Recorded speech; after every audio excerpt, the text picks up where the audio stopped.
Nama pedang ini Naga Puspa. Selamatkan dia. Jangan sampai jatuh ke tangan pendekar berwatak jahat.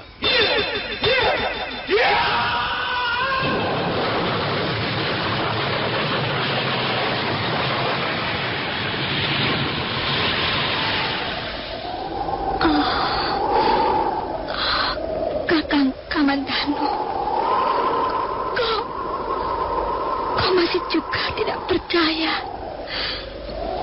bahwa aku mencintaimu. Mesin, maafkan aku, Mesin. Mesin. Mesin!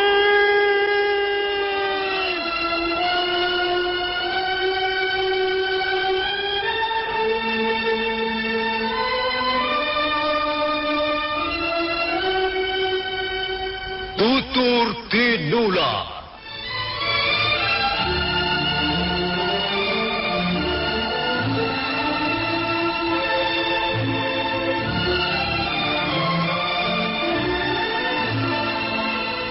Sebuah sandiwara radio serial, produksi Sanggar Cerita dan Teater Sanggar Prativi. Sebuah kisah dengan latar belakang sejarah runtuhnya Singasari dan berdirinya Kerajaan Majapahit.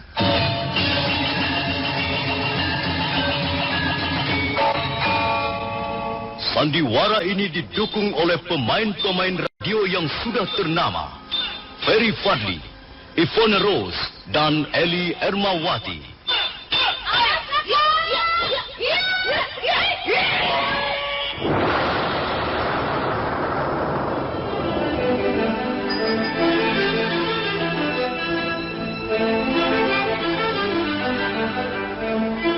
Naskah disusun dan diolah oleh S. Tijab. Hiasan musik dan sutradara C. Ispriyonoka. Kali ini mengetengahkan episode ke-7 dengan judul Mata Air di Tanah Gersang.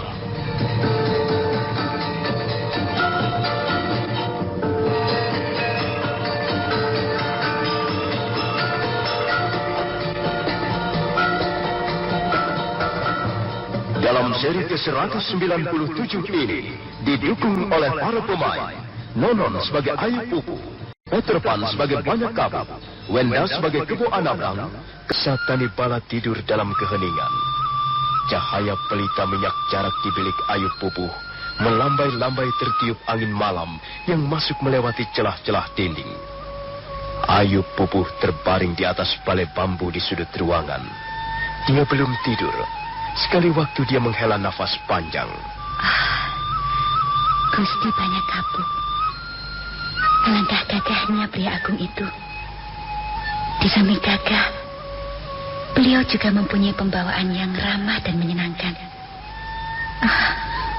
Mengapa aku tadi sampai terpeleset dan terjatuh? Seharusnya aku berhati-hati. Untung Gusti Banyak Kabut segera menyampar tubuhku. Dan Aku baru pertama kali bersentuhan dengan seorang laki-laki. Selain ayahanda Sugata Brahma, orang tuaku sendiri. Dan mengapa laki-laki itu harus Gusti Banyak Kabut? Tapi, entahlah, baru pertama kali ini aku mengalami perasaan seperti ini. Apakah Gusti Banyak Kabut juga mengalami perasaan yang sama? Tidak mungkin. Beliau adalah seorang pembesar negeri. Beliau pasti sudah mempunyai calon istri yang cocok dengan martabat beliau sebagai seorang pembesar negeri. Sedangkan aku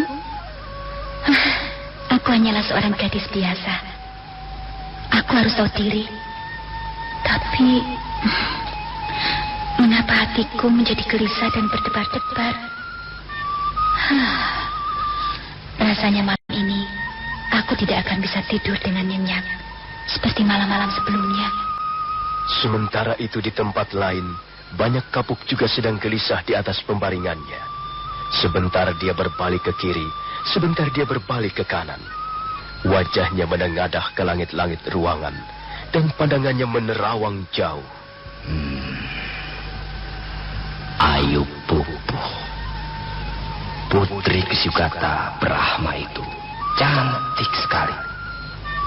Bukan cantik karena polesan alat-alat kecantikan, tapi dia mempunyai kecantikan yang alamiah.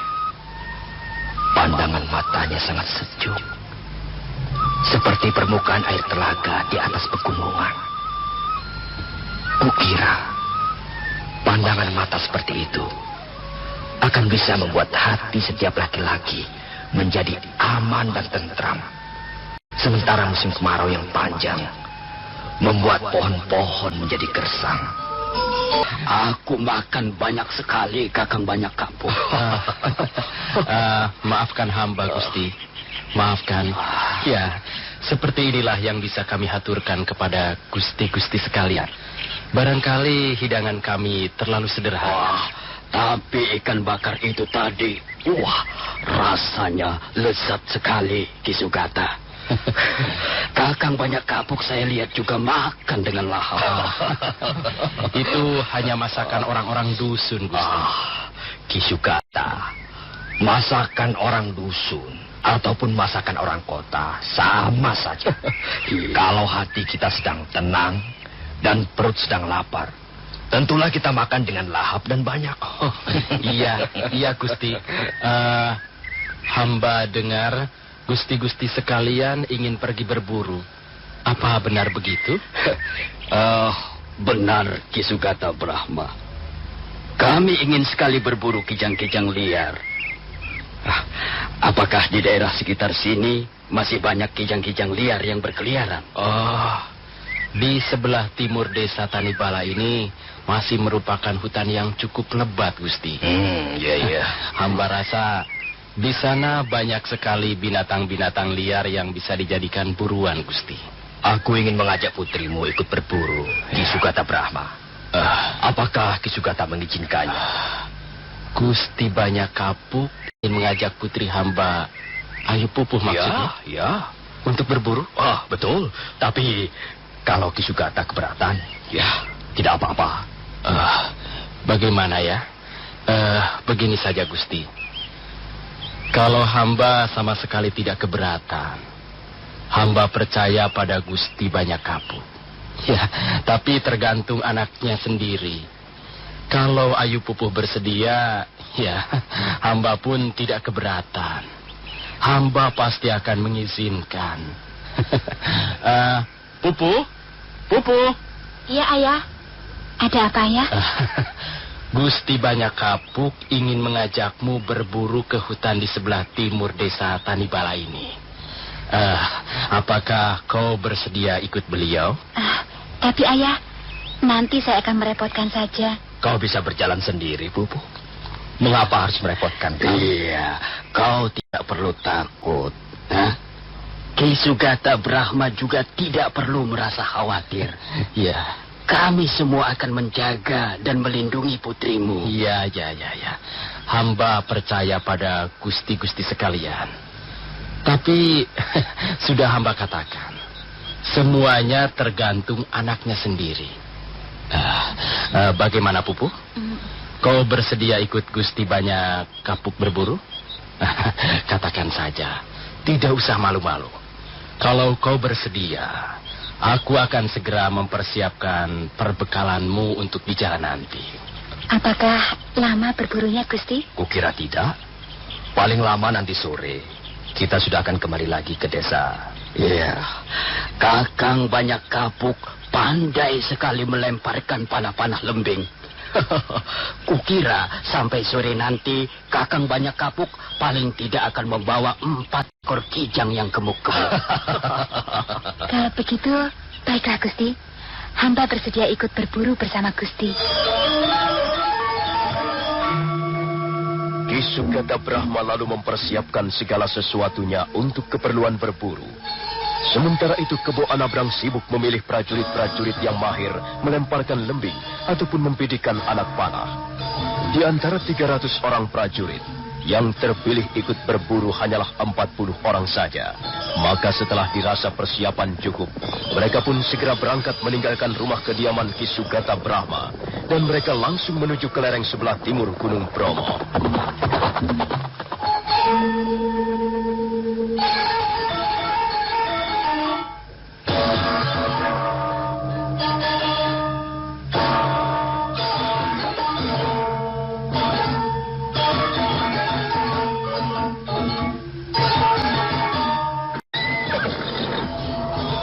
Kukira kita tidak bisa meneruskan perjalanan dengan berkuda, Kakang Banyak Kapuk. Ya, kita terpaksa meneruskan perjalanan dengan jalan kaki, Adik Kebo Anabrang. Iya. Ya, kita teruskan perjalanan dengan jalan kaki. Tambatkan kuda-kuda kalian di bawah pohon yang rindang. Nanti sore kita akan kembali lagi ke tempat ini. Bagaimana, Kakang Banyak Kapuk? Kita belum memperoleh seekor kijang pun. Kukira kita harus bergerak menyebar, Adik Kebo Anabrang. Iya, kukira memang harus begitu, Kakang. Kukira daerah ini banyak sekali dihuni kijang-kijang liar ataupun babi hutan. Tapi, Kakang, berburu dengan bergerombol dan beramai-ramai seperti ini, kukira tidak akan membawa hasil yang memuaskan. Memang sebaiknya kita menyebar, Kakang. Nah, kalau begitu, kita bagi saja pasukan ini menjadi 2 bagian, Kakang. 20 orang prajurit, biarlah ikut bersama Kakang melewati jalan setapak ini. Sementara 20 orang lagi, ya, biarlah ikut aku mencari jalan yang lain. Begitu juga boleh. Ayu Pupu, bagaimana Ayu Pupu? Apakah kau merasa lelah? Tidak, Gusti. Hamba belum merasa lelah. Kau senang mengikuti berburu seperti ini? Hamba senang sekali, Gusti. Selama ini memang hamba belum pernah ikut berburu beramai-ramai bersama warga desa Tanibala. Ayah Sugata Brahma tidak pernah mengizinkan. Ya, hal itu karena kau adalah satu-satunya putri kesayangannya. Nah, Adik Kebo Anabrang, kukira sekarang ini kau sudah bisa berangkat bersama orang-orang. Baik, Kakang. Ayo kita berangkat. 20 orang ikut bersamaku. Sedangkan 20 orang yang lain ikut bersama Kakang Banyak Kapuk. Kebo Anabrang segera membawa orang-orangnya pergi. Mereka menggunakan jalan pintas. Sambil berjalan mereka membabat rumput-rumput ataupun semak belukar yang menghadang di tengah jalan. Sementara itu, Banyak Kapuk dengan diikuti Ayu Pupu membawa 20 orang prajurit yang lain melewati jalan setapak yang sudah biasa dilewati orang. Perjalanan mereka semakin menanjak. Udara menjadi bertambah dingin. Tiba-tiba Banyak Kapuk berhenti dan dia segera memberikan isyarat agar yang lain diam. Awas. Aku melihat segerombolan kijang di balik semak belukar itu. Ayo, kalian menyebar ke sebelah sana. Kalian ke sebelah sana. Dan kalian ke sebelah utara. Dan kau Pupu, ayo ikut aku. Baik, Gusti.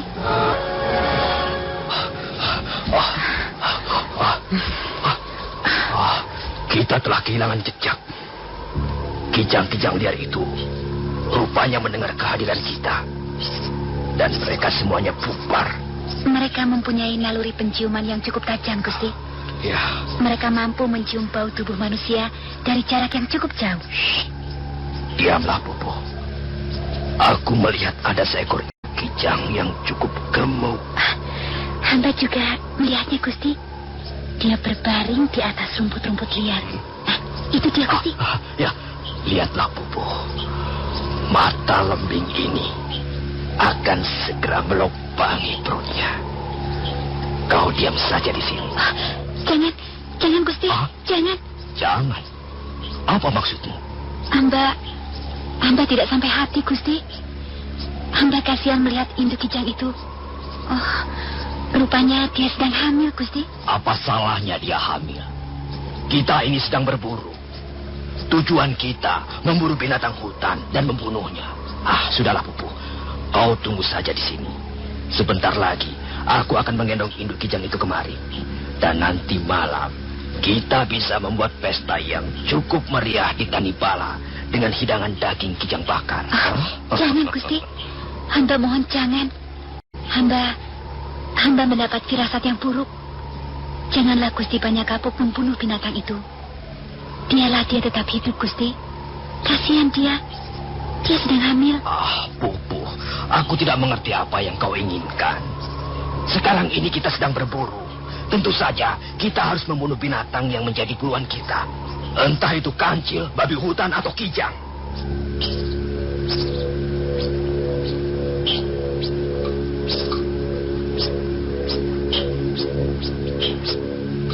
Ayu Pupuh tidak lagi menanggapi kata-kata Banyakapuk. Dia segera memungut sebuah batu kecil. Kemudian batu itu dilemparkan ke arah semak belukar di dekat kijang yang sedang tergolek bermalas-malasan. Kijang yang perutnya nampak buncit itu terkejut lalu secepat kilat melarikan diri. Sementara Banyakapuk dengan sebuah lembing yang panjangnya 3 depa memburunya.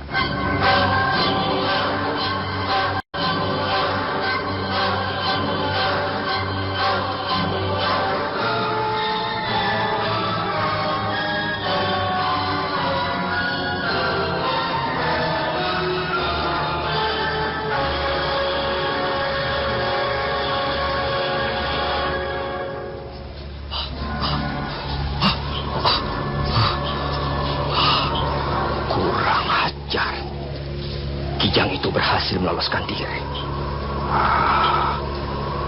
Apa maunya Pupu?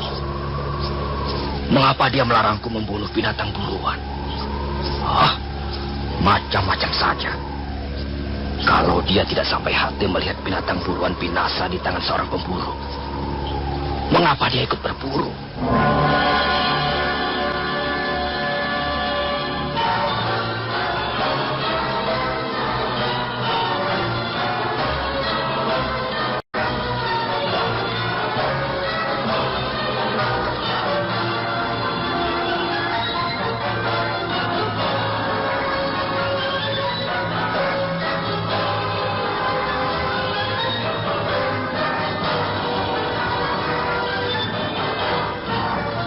Dengan perasaan kecewa, Banyakapuk melangkah perlahan meninggalkan semak belukar di mana induk kijang tadi lenyap.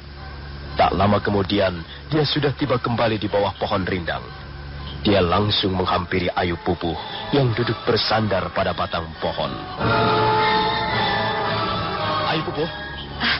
Gusti, bagaimana dengan induk kijang itu? Apakah Gusti telah membunuhnya? Tidak. Kalau begitu, dia telah melarikan diri. Bukankah dengan begitu dia bebas dari ancaman maut? Iya. Tapi sampai sekarang, kita belum memperoleh apa-apa. Aku malu kalau sampai kembali ke Tanibala dengan tangan kosong. Gusti tidak perlu merasa malu. Justru Gusti harus merasa bangga. Karena Gusti telah membiarkan seekor makhluk hidup tetap bisa menikmati cahaya matahari yang hangat. Ayu Pupuh, apa sebenarnya yang membuatmu melarang aku membunuh induk kijang itu? Apa? Hamba tidak mempunyai maksud apa-apa, Gusti. Hamba hanya tidak sampai hati. Tidak tega melihat induk kijang itu binasa di tangan Gusti Banyakapuk. Kijang itu seekor kijang betina. Tentunya dia masih mendambakan hidupnya lebih panjang untuk melahirkan anak-anaknya yang amat dicintainya. Ampun Gusti, kalau sampai Gusti membunuh induk kijang itu, rasanya seperti Gusti sampai hati membunuh hamba, membunuh Ayu Pupuh ini, Gusti. Ki Sugata Brahma masih menceritakan kisahnya tentang latar belakang kehidupan Sakawuni. Saat itu, Ayu Pupuh sedang diajak berburu oleh Banyakapuk, salah seorang pembesar dari Singasari. Pasukan berburu dibagi menjadi 2 kelompok. 20 orang mengikuti Kebo Anabrang melalui jalan pintas yang belum pernah dijamah manusia. sementara banyak kapuk membawa 20 orang prajurit yang lain. Pada saat memburu kawanan kijang-kijang liar, banyak kapuk terpisah dengan orang-orangnya. Bersama Ayu Pupuh, kemudian banyak kapuk istirahat di bawah pohon. Pada saat itulah, banyak kapuk melihat seekor induk kijang sedang bermalas-malasan di atas rumput. Dan ketika banyak kapuk bermaksud membidik induk kijang itu dengan lembingnya, tiba-tiba Ayu Pupuh melarang. Bahkan gadis itu kemudian memungut batu kecil dan dilemparkan ke arah induk kijang. Induk kijang itu terkejut lalu melarikan diri sekencang-kencangnya.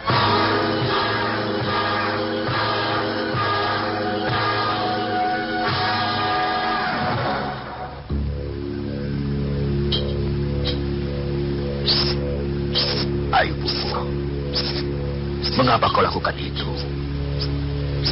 Kita belum memperoleh seekor kijang pun. Dan pada saat kita mempunyai kesempatan, tiba-tiba kau malah membuat kijang buruan itu melarikan diri. Apa maksudmu? Hamba tidak sampai hati, Gusti. Hamba kasihan melihat induk kijang itu. Mengapa kita harus kasihan padanya? Dia hanyalah seekor induk kijang.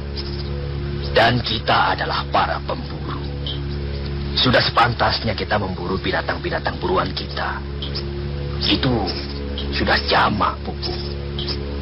Kau tidak perlu merasa kasihan. Tapi Gusti, naluri kewanitaan hamba telah berontak. Hamba tidak sampai hati. Hamba tidak rela melihat Gusti banyak kapuk membunuh binatang yang tak berdosa dan tak berdaya itu. Gusti adalah salah seorang senopati agung kerajaan Singasari yang ternama. Semua orang akan bangga melihat Gusti bertarung di medan laga, membunuh musuh, ataupun menghancurkan kaum perusuh. Tapi tiba-tiba, sekarang ini Gusti ingin membunuh seekor induk kijang yang tengah hamil. Apakah Gusti tidak pernah memikirkan akibatnya? Kalau saja Gusti melemparkan lembing itu dan mengenai ulu hati induk kijang, tentulah dia akan segera binasa, Gusti. Dia akan binasa bersama bayi yang sedang dikandungnya. Sungguh, Gusti, hamba tidak sampai hati melihat pemandangan seperti itu. Ayu Pupuh, rupanya kau mempunyai perasaan yang sangat halus. Kau bukan saja mempunyai wajah yang cantik, tapi kau juga mempunyai hati dan jiwa yang cantik. Baiklah, barangkali perburuanku kali ini akan gagal. Tapi sudahlah, tidak apa. Paling tidak, kita bisa berjalan-jalan sambil menikmati pemandangan alam yang indah di sekitar tempat itu. Terima kasih, Gusti. Terima kasih sekali. Hamba sungguh-sungguh merasa gembira dan bahagia. Karena Gusti Banyak Kapuk telah menyelamatkan jiwa binatang yang lemah dan tak berdaya itu. Hal itu semakin menunjukkan bahwa sesungguhnya Gusti Banyak Kapuk bukan hanya seorang panglima perang yang perkasa, tapi Gusti juga seorang laki-laki yang berjiwa luhur dan mulia. Nah, sekarang marilah kita lanjut. Ayo, cepat. Ayo.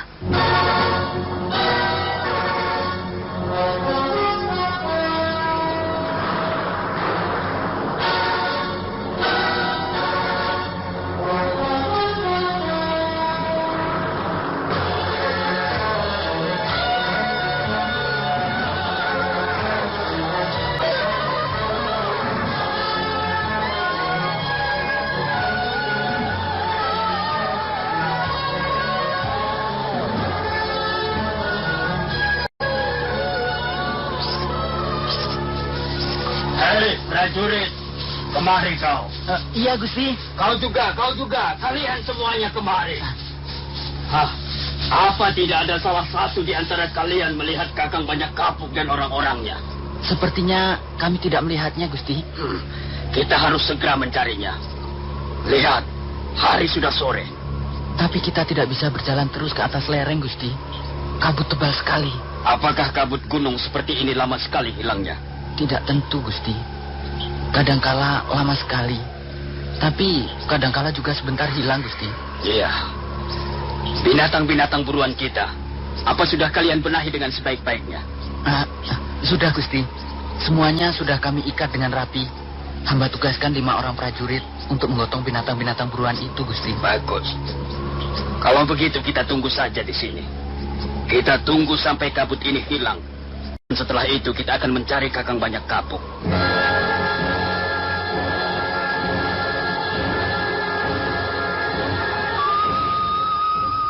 Pupuh, kita tidak bisa turun. Kabut tebal sekali. Barangkali malam ini kita terpaksa menginap di dalam gua ini. Iya, mungkin sudah menjadi kehendak para dewata, Gusti. Kau tidak perlu takut. Aku akan melindungimu. Kau kedinginan ya? Iya, Gusti. Hamba kedinginan. Dingin sekali rasanya kabut gunung ini, Gusti. Ayo, Pupuh. Peganglah tanganku. Supaya sedikit menjadi lebih hangat. Biarlah, Gusti. Biar saja hamba kedinginan. Kukira gua ini cukup nyaman untuk tidur. Gua ini cukup bersih. Kita bisa menginap di sini. Maafkan aku, Pupuh. Maafkan aku. Mengapa Gusti harus minta maaf pada hamba? Rasanya Gusti tidak mempunyai kesalahan apa-apa. Ya, mestinya sekarang ini kau tidur dengan nyaman di rumahmu bersama orang tuamu. Tetapi karena aku telah mengajakmu pergi berburu, akhirnya kau harus kedinginan di tempat seperti ini. Sudahlah, Gusti. Hamba sudah bersedia mengikuti Gusti. Maka hamba pun akan menerima segala akibatnya. Ayo, Pupuh. Iya, Gusti. Kau cantik sekali. Kau cantik. Dan hatimu selembut sutra. Gusti, hamba hanyalah seorang gadis desa. Janganlah Gusti terlalu memuji hamba. Hamba hanyalah gadis desa biasa saja. Hamba tidak mempunyai kelebihan apa-apa, Gusti. Aku justru melihat kau mempunyai kelebihan yang luar biasa. Yang tidak mungkin kutemukan pada gadis-gadis yang lain. Kau gadis yang tabah dan jujur. Kau juga mempunyai watak-watak yang mulia. Rupanya hujan, Gusti. Hujan mulai turun. Lihatlah, langit di sebelah sana mulai gelap. Iya. Kalau begitu, kita jangan berdiri di sini. Ayo, masuk ke dalam. Nanti kita kehujanan. Ayo, Pupuh. Tapi, Gusti... Ayolah kita masuk ke dalam sana. Kalau terus-menerus di sini, kita akan kehujanan.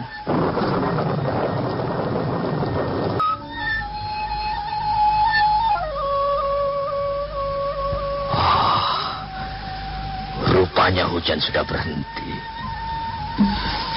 Iya, hujan sudah berhenti, Kakang. Tapi rupanya kabut belum juga hilang. Mudah-mudahan kabut ini akan bertahan paling tidak 1 tahun lamanya. Apa maksudmu, Kakang? Kalau kita 1 tahun berada di tempat ini, segala hal bisa saja terjadi. Kau takut sesuatu akan terjadi pada dirimu? Bukankah Kakang Banyak Kapuk adalah seorang laki-laki yang bisa dipercaya? Kalau kau tidak percaya padaku, hatiku akan sedih sekali. Kalau begitu, bagiku tidak ada persoalan lagi, Kakang. Kalau perlu, kabut gunung itu jangan lenyap sampai selama-lamanya. Ayo, Pupuh. Selama ini, aku jarang sekali berdekatan dengan wanita. Aku selalu disibukkan oleh urusan-urusan yang menyangkut masalah negeri Singasari. Dan sekarang, kesempatan itu rupanya sudah datang. Aku merasa bahagia sekali. Rasanya aku menjadi manusia kembali. Pupuh.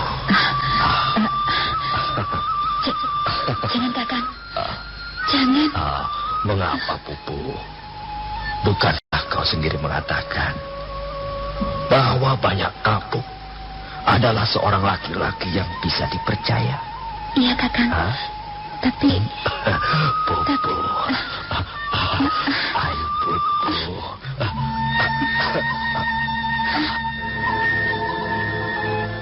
Semula Ayu Pupuh menolak, tapi banyak kapuk tak ingin melepaskan dekapannya. Akhirnya Ayu Pupuh menyerah juga. Dia tidak lagi meronta. Bahkan dia membalas dengan hangat dekapan laki-laki yang memang sudah sejak lama didambakannya. Dia memang sangat mendambakan seorang laki-laki perkasa, seorang panglima perang.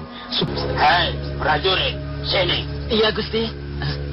Sudah 2 hari kita berada di tempat ini. Aku mulai mengkhawatirkan keselamatan Kakang Banyak Kapuk. Tapi sepertinya perjalanan memang belum bisa diteruskan, Gusti. Kabut masih tebal sekali. Kurang ajar. Kita menjadi permainan kabut.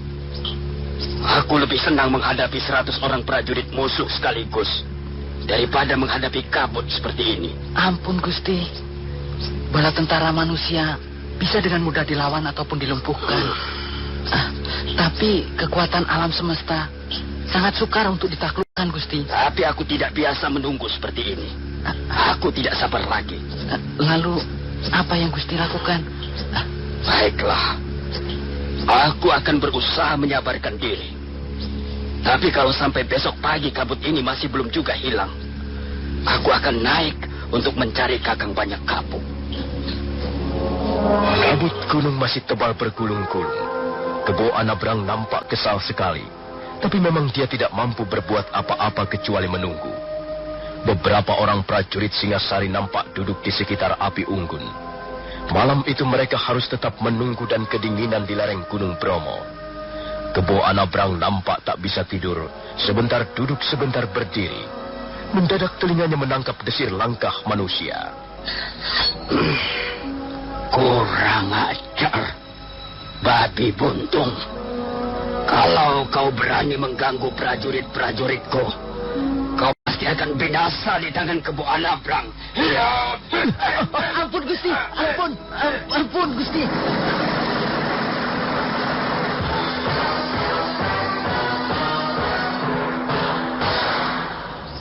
Setan lalas.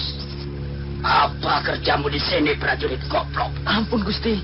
Hamba menemukan 2 orang prajurit tergeletak di tepi jalan. Tak jauh dari tempat ini, Gusti. Siapa mereka itu?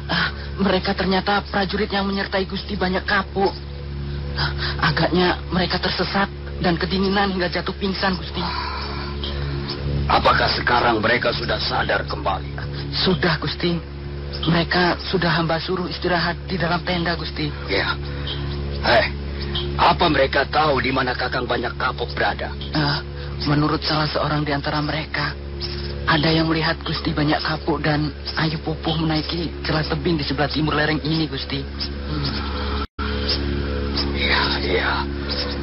Pasti Kakang Banyak Kapuk terkurung kabut. Ya. Kalau begitu baiklah. Kita tunggu sampai malam ini. Akan menunggu seri berikutnya. Sampai jumpa.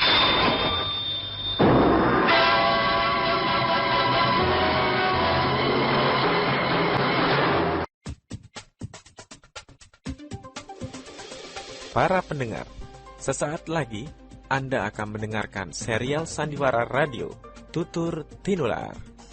Terima kasih untuk Radio Karimata FM yang telah memutar kembali serial Sandiwara Radio ini.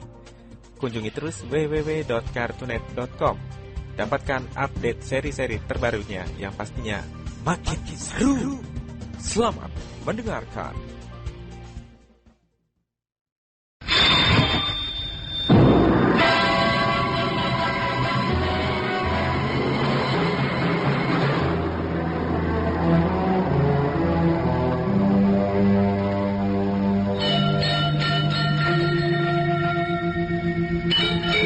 Beri nama pedang ini Naga Puspa. Selamatkan dia. Jangan sampai jatuh ke tangan pendekar berwatak jahat.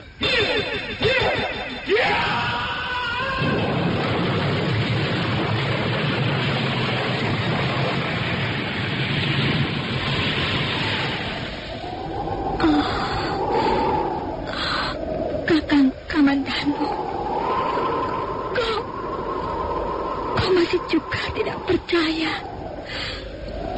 bahwa aku mencintaimu. Mesin, maafkan aku, Mesin. Mesin,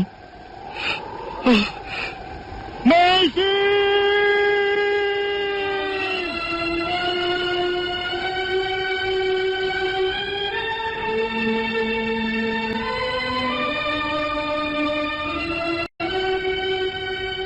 Tutur Tinula.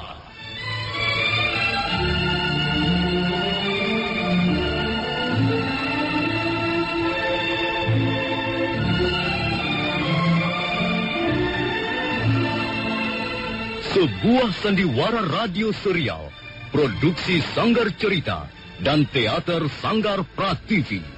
Sebuah kisah dengan latar belakang sejarah runtuhnya Singasari dan berdirinya Kerajaan Majapahit.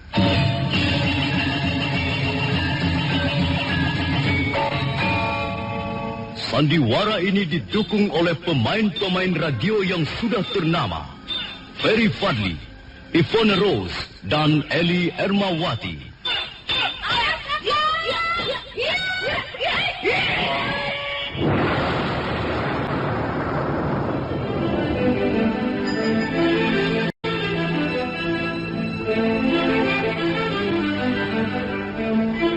Naskah disusun dan diolah oleh S. Tijab. Hiasan musik dan sutradara C. Ispriyonoka. Kali ini mengetengahkan episode ke-7 dengan judul Mata Air di Tanah Gersang.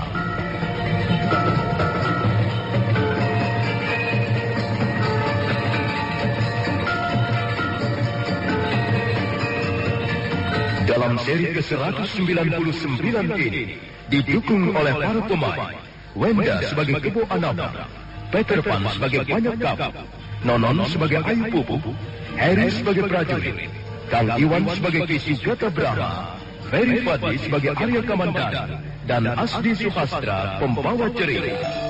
Kabut tebal masih menyelimuti lereng Gunung Bromo di bagian timur. Kebo Anabrang nampak kesal sekali. Sudah 2 hari 2 malam dia dan orang-orangnya terpaksa tidak bisa berbuat apa-apa. Segala gerakan mereka terhalang oleh kabut. Malam itu pun mereka masih terpaksa menunggu. Beberapa prajurit nampak berlutut di sekitar api unggun.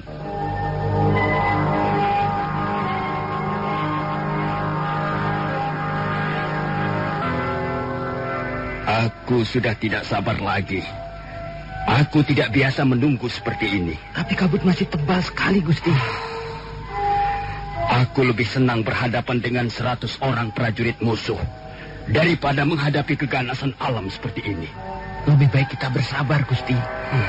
Ya, mungkin besok pagi kabut sudah akan lenyap. Baiklah. Aku akan menyabarkan diriku untuk malam ini. Tapi kalau sampai besok pagi kabut ini masih saja belum lenyap, aku akan nekat naik ke atas. Aku mengkhawatirkan keselamatan Kakang Banyak Kabut. Aku akan mencarinya, kalau perlu ke puncak Gunung Bromo.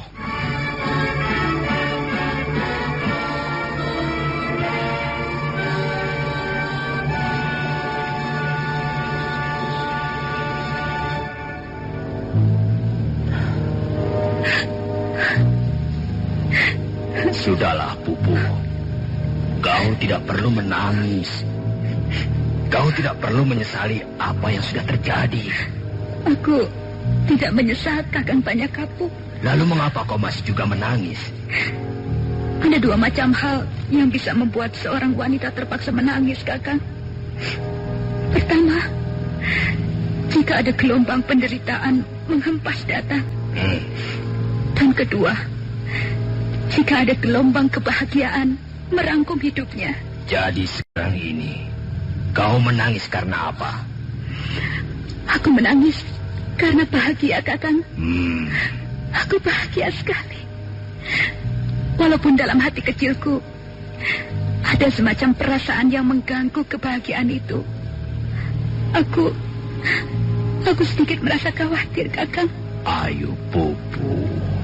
Apa yang perlu kau khawatirkan? Kakang Banyak Kapuk adalah seorang pembesar negeri. Lalu? Kakang mempunyai masa depan yang kilang gemilang. Sedangkan aku adalah seorang gadis biasa, Kakang. Masa depanku adalah masa depan seorang gadis desa biasa. Aku khawatir kalau suatu saat nanti setelah Kakang kembali ke Singasari, akhirnya Kakang melupakan diriku. Itu tidak akan terjadi, Pupu. Aku bukanlah seorang laki-laki yang gampang melupakan janji. Kau seorang laki-laki, Kakang. Sedangkan aku seorang wanita. Dunia kita berlainan. Cita-cita dan khayalan kita pun berlainan, Kakang. Demikian juga hak dan kebebasan kita sebagai seorang laki-laki. Langkah-langkahmu masih cukup panjang, Kakang. Duniamu masih cukup terbentang luas. Sedangkan dunia kaum wanita hanyalah selebar telapak tangannya sendiri. Karena itu, seorang wanita tidak boleh salah melangkah. Tidak boleh keliru menentukan pilihan hatinya, Kakang. Sekali dia keliru memilih, maka tamatlah riwayatnya. Pupu, percayalah pada kesetiaanku. Ya, memang dalam waktu dekat ini mungkin aku masih disibukkan oleh urusan-urusan kenegaraan. Tapi percayalah, suatu ketika, mungkin 2 bulan atau 3 bulan lagi, aku pasti akan datang ke Tanibala. Aku akan langsung melamarmu pada Ki Sugata Brahma. Aku percaya, Kakang. Aku percaya. Justru karena aku percaya, maka aku telah berani menyerahkan segala milikku padamu.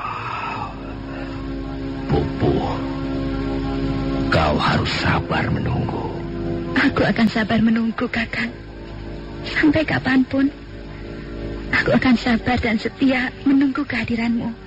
Banyak Kapuk dengan rasa haru menyentuh dagu Ayu Pupuh. Gadis Tanibala itu menengadahkan wajahnya.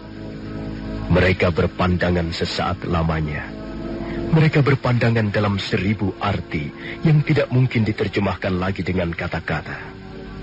Akhirnya mereka berpelukan. Ayu Pupuh membenamkan wajahnya di dada Banyak Kapuk yang bidang. Kakang Banyak Kapuk? Rupanya hari sudah mulai terang, Pupuh. Iya, Kakang. Dan lihatlah, rupanya kabut mulai menipis, Kakang. Kenapa? Pupuh, mengapa kau tiba-tiba kelihatan murung? Hatiku menjadi sedih, Kakang. Aku takut hayalanku menjadi sirna di tengah jalan. Mengapa kabut sedikit demi sedikit menjadi lenyap? Kalau nanti kabut sudah lenyap sama sekali, kita bisa turun. Aku lebih senang kabut ini tidak akan pernah lenyap, Kakang. Aku lebih senang terkurung kabut di tempat ini untuk selama-lamanya. Pupu, suasana seperti ini memang indah. Tapi kita harus segera menghadapi kenyataan. Banyak hal-hal yang masih bisa kita kerjakan di bawah sana. Kakang Banyak Kapuk. Ya. Setelah kau kembali ke Singasari nanti, jangan melupakan aku ya, Kakang. Tidak, Pupu. Tidak. Aku tidak akan pernah melupakanmu. Aku Aku mendengar ada suara langkah-langkah kaki menuju kemari. Cepat, kau rapihkan pakaianmu. Mari kita lihat siapa orang itu. Baik, Kakang.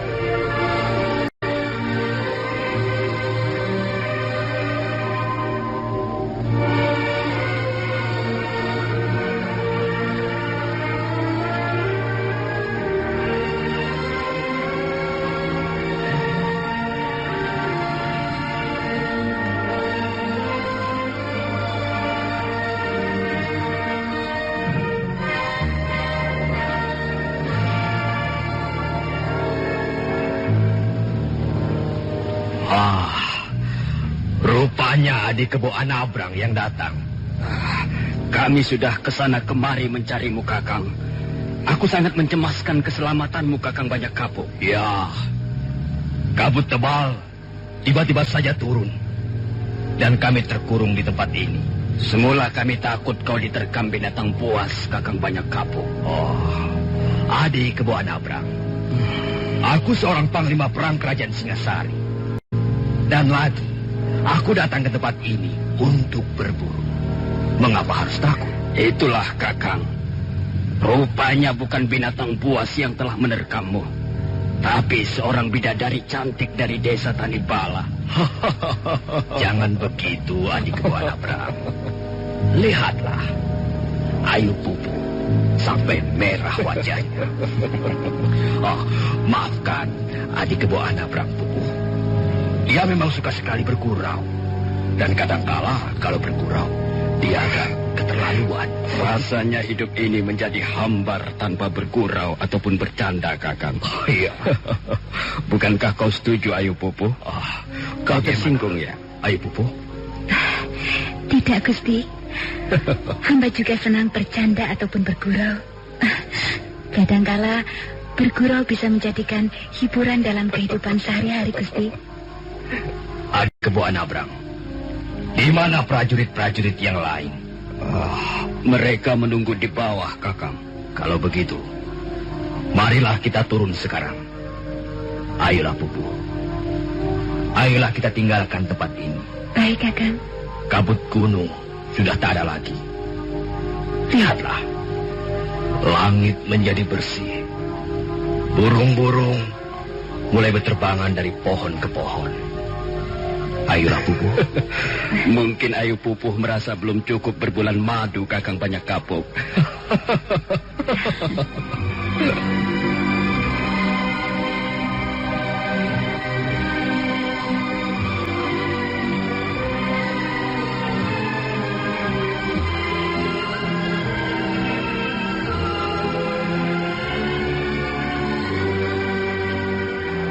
Akhirnya Ayu Pupuh dan Banyak Kapuk turun dari lereng yang cukup terjal.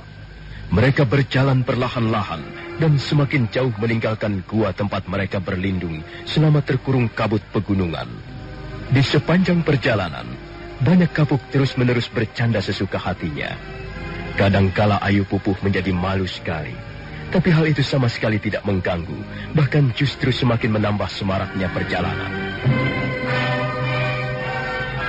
Ki Sugata Brahma menghentikan kisahnya tentang sejarah kehidupan Sakawuni. Untuk sesaat lamanya orang tua itu duduk terdiam. Beberapa kali dia nampak mendesah perlahan.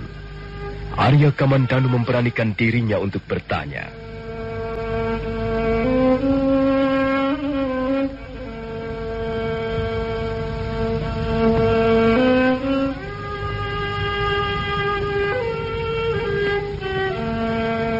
Lalu bagaimana kisah selanjutnya, Kek?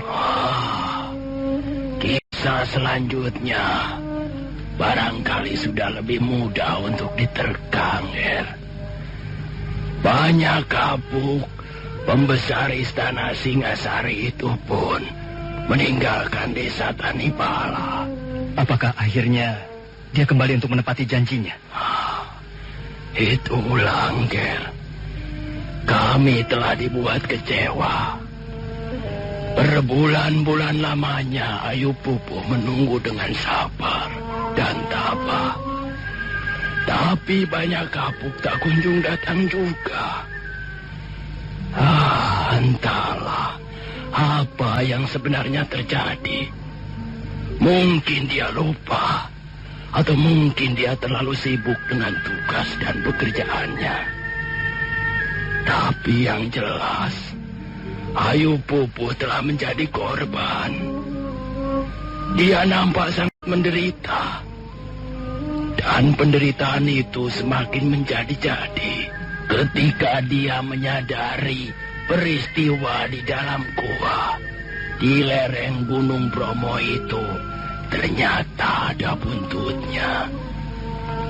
Dia hamil. Aib itu segera menyebar ke seluruh desa Tanibala. Saya malu sekali, Ger. Saya merasa terpukul dan tersinggung. Tapi ya, semuanya telah terjadi. Maka mulai sejak itu, saya meletakkan jabatan saya sebagai kepala desa. Sementara itu, kandungan Ayu Pupu semakin hari semakin bertambah besar.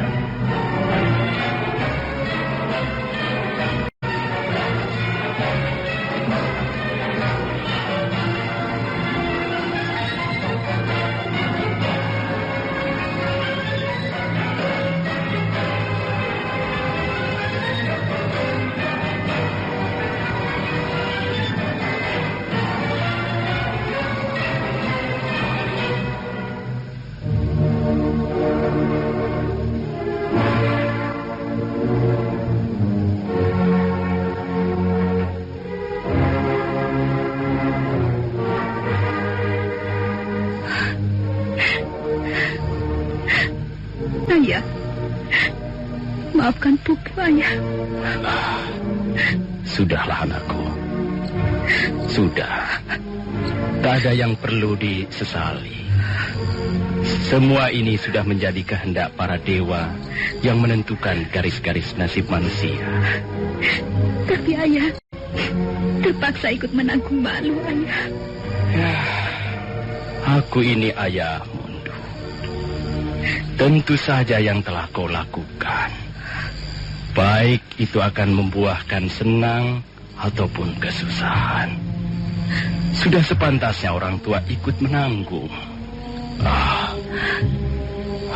Tak perlu kau pikirkan soal itu. Yang penting sekarang ini tubuhmu tetap sehat, dan nanti kau bisa melahirkan dengan selamat. Ayah, sakit sekali, Ayah. Perut saya sakit sekali. Aduh. Ada apa, Andu? Ada apa? Apakah sudah bulannya? Aduh, saya kira saya akan melahirkan, Ayah. Aduh. Kalau begitu, tunggu sebentar, Andu. Aduh. Kau berbaring di sini saja. Ayo, berbaring di sini. Biar Ayah akan mencari seorang dukun bayi. Jangan lama-lama, Ayah. Aduh, sakit, Ayah.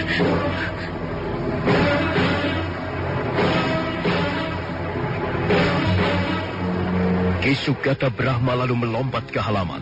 Setelah mengambil kudanya, sebentar kemudian dia sudah terguncang-guncang di atas punggung hewan itu. Dia berkuda menembus kegelapan malam yang menyelimuti seluruh desa Tanibala dan bukit-bukit yang bertebaran di sekitarnya. Rumah dukun bayi itu letaknya di pinggiran desa Tanibala. Menjelang tengah malam, Ki Sugata Brahma sudah kembali lagi dengan membawa si dukun bayi. Ayu Pupu masih merintih-rintih kesakitan, tapi berkat pertolongan seorang dukun yang berpengalaman, tak lama kemudian Ayu Pupu berhasil melahirkan bayinya dengan selamat.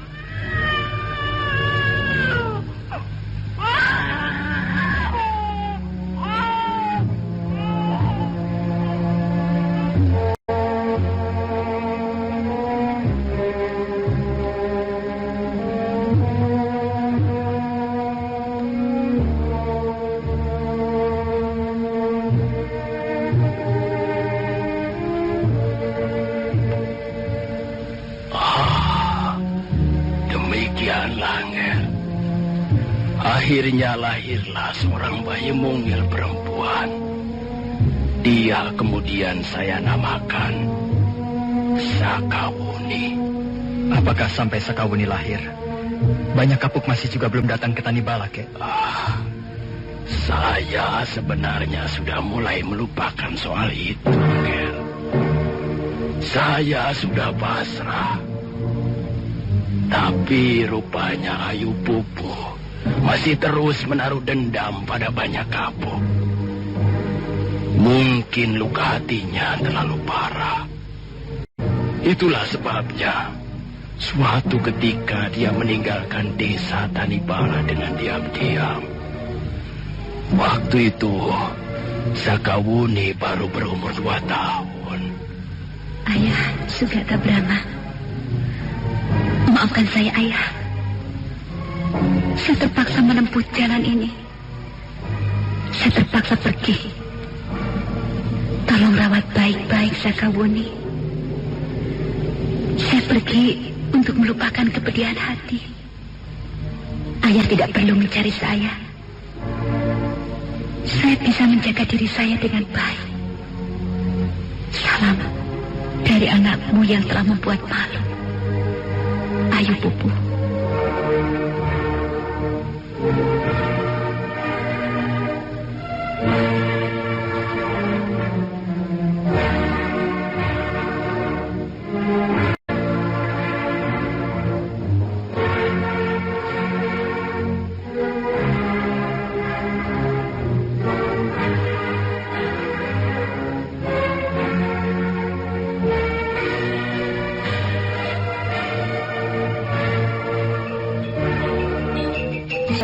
Ada yang lagi kayak mendadak nih. Siapa? Ya kakak lah. Habis belakangan selalu pakai parfum mahal, iya kan? Tuh harumnya berkelas, elegan banget. Enggak, bohong ah. Selain itu kulit kakak juga makin hari makin halus. Perawatan kan? Jadi sok tahu deh. Ayo ngaku, harum parfum mewah, perawatan kulit, pasti banyak duit nih. Siapapun bakal mengira kamu pakai parfum mewah kalau mandi dengan Gift Silky Skin. Karena fine fragrance-nya memanjakanmu dalam kemewahan parfum elegan. Ekstrak soya bean-nya jadikan kulit lembut sehalus sutra. Nih, makanya mandi pakai Gift Silky Skin dengan fine fragrance. Oh ini. Harumnya memang berkelas banget. Buat aku ya, bayar. Gift, belayan selembut sutra.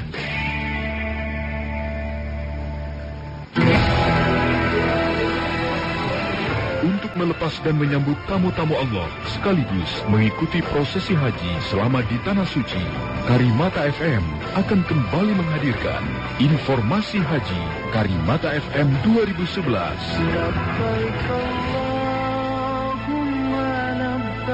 Informasi seputar prosesi haji selama di Tanah Suci akan disampaikan secara lengkap oleh kontributor Karimata FM langsung dari Mekah, Madinah, Musdalifah, Arafah, dan tempat-tempat lainnya.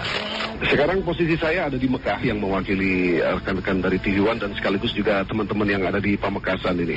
Ya Allah, ajunan Tuhan, agen Singapura ada kawan hadir. Dari semakin kalau boleh saksi malaikat. Siaki dan kola termasuk dan kawan agen kita ajunan Tuhan, ya Allah.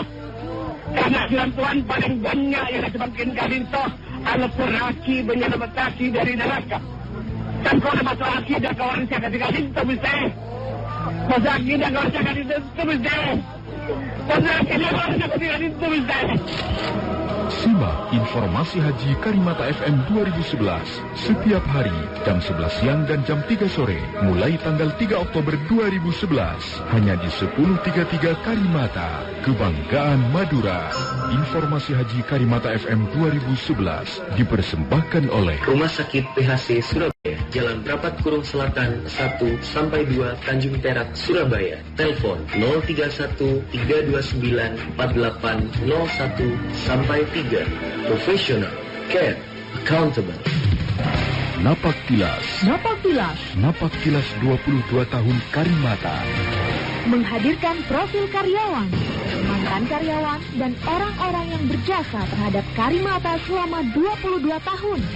Menampilkan gaya siaran mereka hingga aktivitas mereka sekarang? Hai, Assalamualaikum. Saya Uli Prawiro. Masih ingat nggak ada? Kawan Karimata, selamat sore. Saya Nun Chandra, berada di Ningkat Karimata. Assalamualaikum warahmatullahi wabarakatuh. Ada beberapa nomor cantik yang para dinasihatkan. Napak Tilas 22 tahun Karimata akan hadir di 1033 Karimata FM mulai 10 sampai 12 Oktober 2011.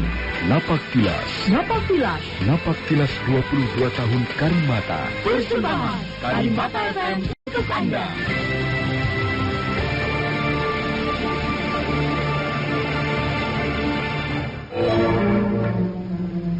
Demikianlah akhir kisah Kisugata Brahma.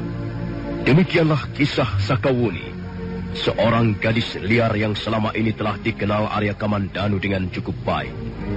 Sakawuni ternyata anak seorang pembesar istana Singasari yang lahir dari rahim seorang wanita desa Tanibala. Menurut penuturan Kisugata Brahma, kakek Sakawuni, semenjak berusia 2 tahun, Sakawuni telah ditinggalkan oleh ibunya. Ayu Pupuh mendadak pergi dari desa Tanibala, tak ketahuan rimpanya. Ayah Sugata Brahma, saya terpaksa pergi meninggalkan desa Tanibala. Saya pergi untuk melupakan kepedihan hati. Saya telah melakukan kesalahan paling besar dalam hidup saya, Ayah. Saya dan banyak kabuk telah melakukan perbuatan yang sangat tercela. Kami telah berbuat dosa, dan para dewata telah mengutuk saya. Sayalah yang terpaksa harus menanggung akibat dosa-dosa kami. Selamat tinggal, Ayah Sugata Brahma. Ayah tidak perlu mencari saya. Anggap saja Ayu Pupuh telah hilang. Anggap saja Ayu Pupuh tak pernah ada di muka bumi ini. Tolong rawat Sakawuni baik-baik. Saya sangat mencintai anak itu, Ayah. Tapi saya tidak bisa hidup bersamanya. Mengasuh anak itu hanya akan mengingatkan penderitaan saya. Suatu saat nanti, kalau para dewata mengabulkan, Sakawuni pasti akan menemukan saya sebagai ibunya. Salam dari putrimu yang telah membuat malu, Ayu Pupuh.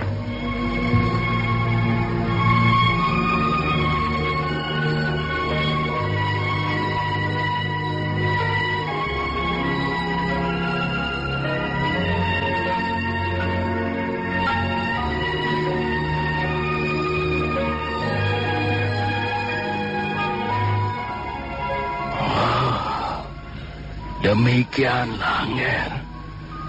Akhirnya Sakawuni hidup hanya bersama saya, kakeknya. Dia sama sekali tidak pernah merasakan belayan kasih sayang kedua orang tuanya. Oh, saya sama sekali tidak pernah menduga, Kek. Sakawuni selama ini saya kenal sebagai seorang gadis liar dan periang penuh kebebasan. Iya. Ternyata latar belakang kehidupannya cukup curam. Iya. Memang begitu, Nger. Seringkali kita tertipu oleh penampilan luar seseorang. Nampaknya orang itu cukup bahagia. Tidak kekurangan sesuatu apapun juga. Tapi ternyata, setelah kita tahu latar belakang kehidupannya, ya, dia pun tidak lebih dari seorang manusia yang menderita, Nger. Tapi saya kira Sakawuni harus merasa bersyukur, Kek. Sekalipun dia tidak hidup bersama kedua orang tuanya, tapi dia cukup mendapat kasih sayang dari kakek Sugata Brahma. Iya. Tetapi sebaik-baiknya kakek, pasti akan lebih baik orang tuanya sendiri, Nger. Memang, Nger. Saya sangat menyayanginya. Sakawuni itu sudah seperti anak saya sendiri.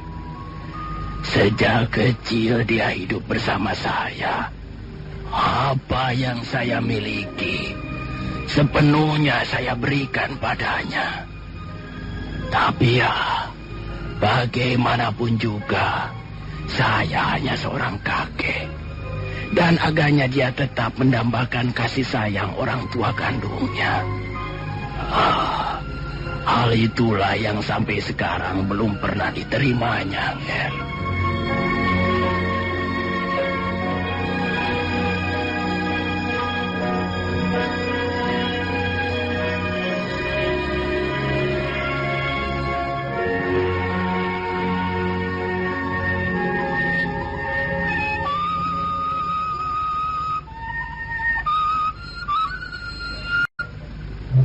Kita tinggalkan sejenak di Sugata Brahma yang sudah mengakhiri kisahnya tentang latar belakang kehidupan Sakawuni. Sekarang marilah kita ikuti perjalanan Sakawuni menuju puncak Bukit Panampihan untuk memperoleh bunga tunjung biru. Dia sudah berhasil melewati celah pertama atau pintu pertama dengan mengalahkan tunjung kuning dan tunjung putih. Dan setelah berlari-lari melewati beberapa tikungan bukit, dia segera tiba di celah yang kedua. Sakawuni berhenti sejenak di depan batu karang yang menjulang tinggi. Dia melihat pintu kedua itu seperti sebuah lubang raksasa yang terdiri dari batu-batuan gunung.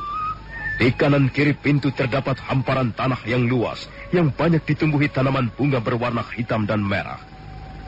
Sakawuni baru saja akan melanjutkan perjalanannya ketika mendadak melihat dua bayangan berkelebat ringan. Bayangan itu berlari-lari di atas rumpun-rumpun bunga. Mereka berlari bagaikan dua ekor kupu-kupu berterbangan di udara.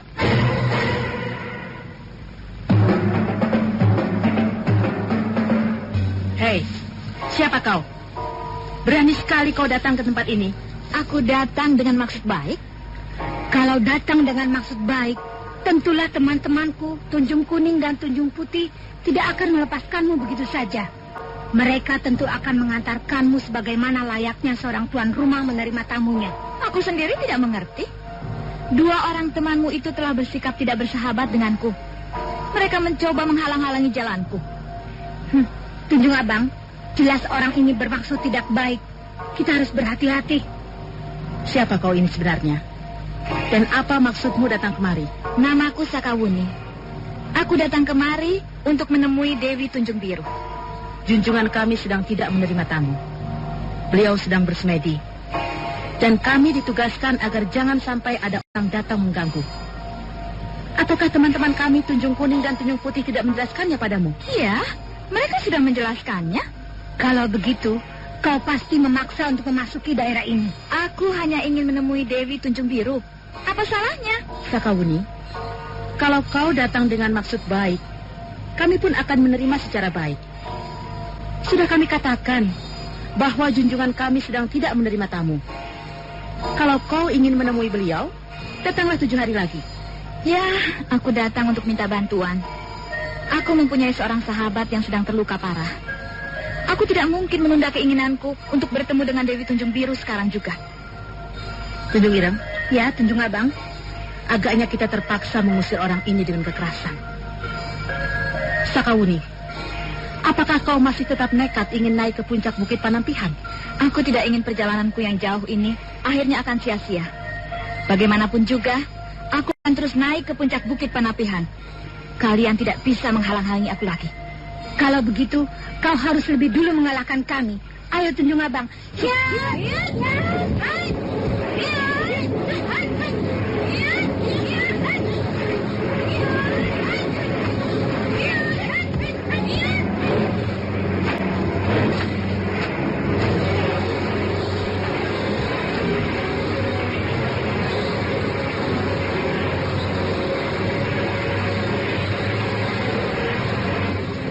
Tunjung Abang dan Tunjung Ireng segera menyerang. Sakawuni agak terkejut karena serangan itu datang dengan cepat dan sangat tiba-tiba. Hampir saja sodokan Tunjung Abang mengenai ulu hatinya. Tapi Sakawuni adalah seorang pendekar yang cukup berpengalaman. Dia sudah sering kali ditempa dalam pengembaraannya. Di samping itu, dia juga sudah mempelajari secara mendalam jurus-jurus lengan seribu yang diajarkan kakeknya, Ki Sugata Brahma.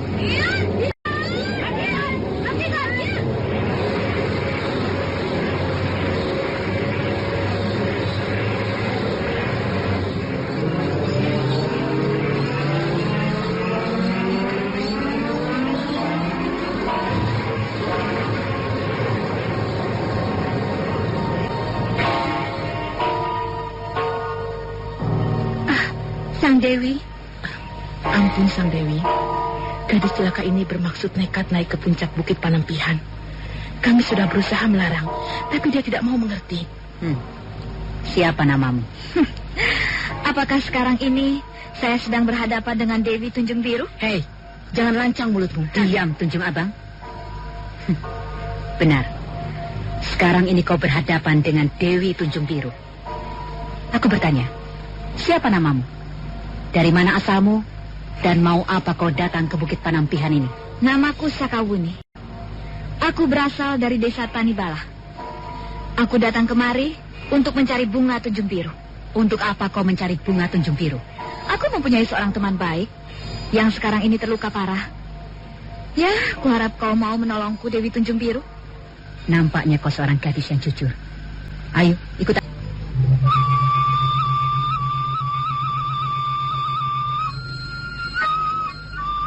Dewi Tunjung Biru lalu melangkah meninggalkan celah pintu kedua. Sakawuni, Tunjung Abang, Tunjung Ireng, Tunjung Kuning dan Tunjung Putih berjalan mengiringi di belakangnya. Tak lama kemudian, mereka pun tiba di puncak Bukit Panampihan. Dewi Tunjung Biru langsung membawa Sakawuni ke rumah kediamannya. Rumah itu sangat sederhana. Bahan-bahannya terbuat dari kayu hutan dan atapnya dari anyaman daun-daun ilalang. Halaman rumah itu sangat luas dan banyak ditumbuhi bunga-bunga berwarna biru.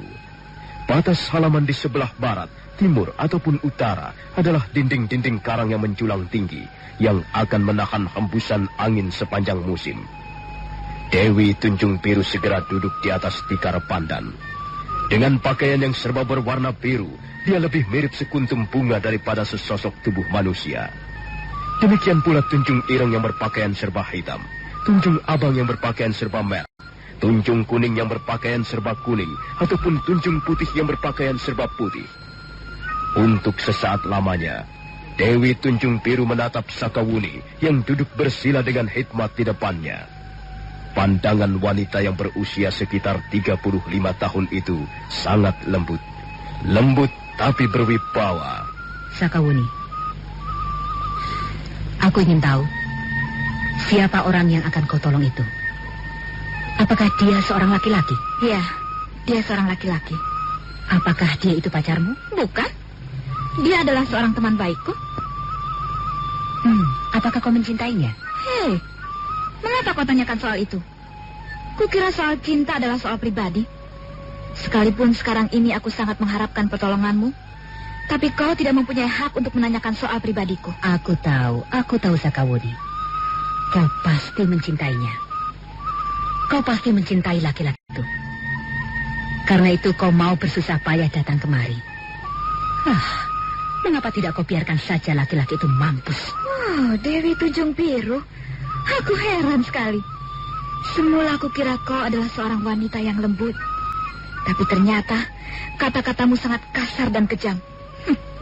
Rupanya aku sudah salah duga. Sakawuni, kalau kau mau mengakui bahwa kau mencintai laki-laki itu, aku bersedia memberikan pertolongan. Apakah itu merupakan persyaratan? Ya, itu merupakan persyaratan. Apakah tidak ada persyaratan lain yang lebih ringan?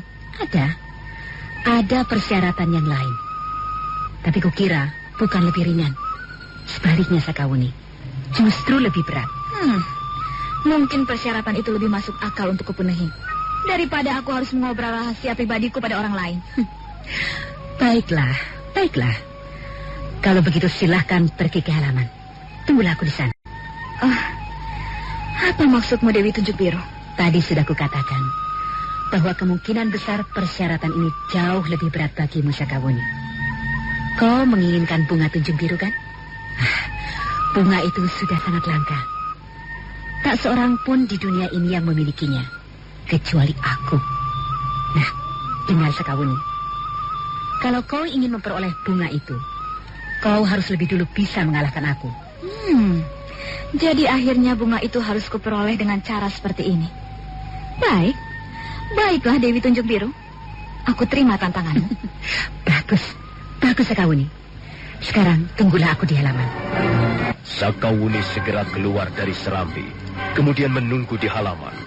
Sementara itu Tunjung Ireng, Tunjung Abang, Tunjung Putih dan Tunjung Kuning berjaga-jaga di sekitar tempat itu. Sakawuni tidak perlu menunggu terlalu lama. Dewi Tunjung Biru segera keluar. Dia melangkah semakin dekat. Dia tersenyum manis ke arah Sakawuni. Nah, bagaimana Sakawuni? Kau sudah siap? Iya, aku siap Dewi Tunjung Biru. Kalau begitu, marilah kita segera mulai. Hati-hati Sakawuni. Hiat!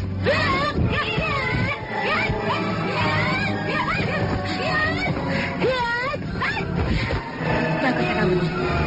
Aku melihat gerakanmu cukup lincah. Rupanya kau sudah mempersiapkan diri dengan baik sebelum datang ke Bukit Panampihan ini. Apapun yang akan terjadi, kau harus menyerahkan bunga Tunjung Biru itu padaku. Jangan khawatir Sakawuni. Kalau kau dapat mengalahkan aku dalam 10 jurus, maka kau akan segera memperoleh bunga Tunjung Biru. Tunjung Abang, ya. Tunjung Ireng, Tunjung Kuning dan kau Tunjung Putih. Kalian berjaga-jaga di situ. Ya, Sang Dewi.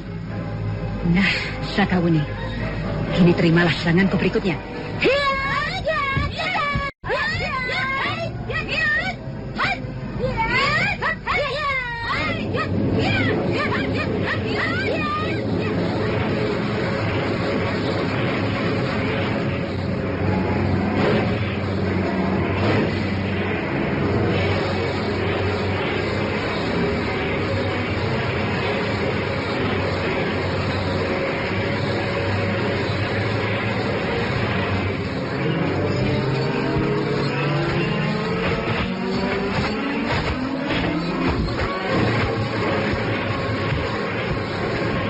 Dewi Tunjung Biru langsung menyerang dengan jurus-jurus andalannya. Dia sama sekali tidak memberi kesempatan Sakawuni untuk mengatur pertahanannya. Untuk sesaat lamanya, Sakawuni merasa kerepotan. Tapi menjelang jurus yang kelima, dia berhasil mengatasi kesulitannya. Dewi Tunjung Biru heran melihat jurus-jurus yang digunakan Sakawuni untuk bertahan.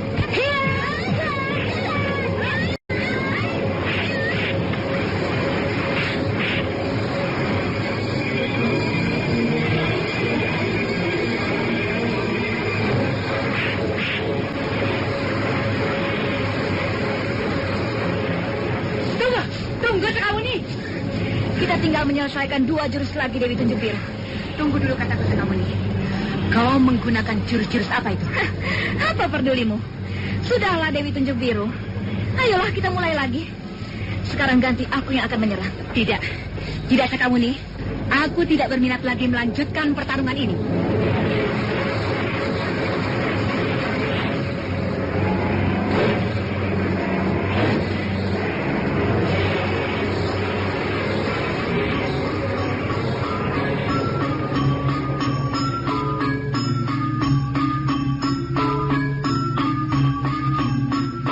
Sakawuni terkejut mendengar kata-kata Dewi Tunjung Biru.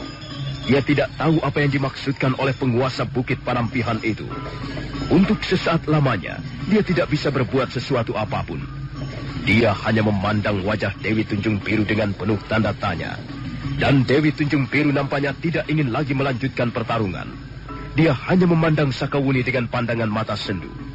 Sementara itu, Tunjung Kuning, Tunjung Putih, Tunjung Abang dan Tunjung Ireng hanya melihat saja dari jarak yang cukup jauh tanpa tahu apa yang diinginkan oleh junjungan mereka.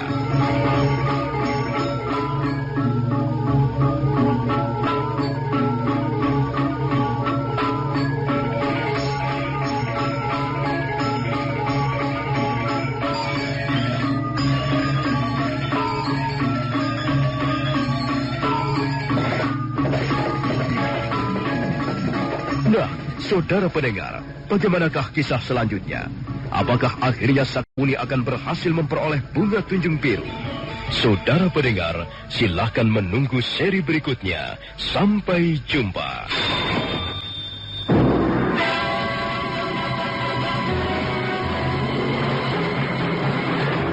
Demikian Sandiwara Radio.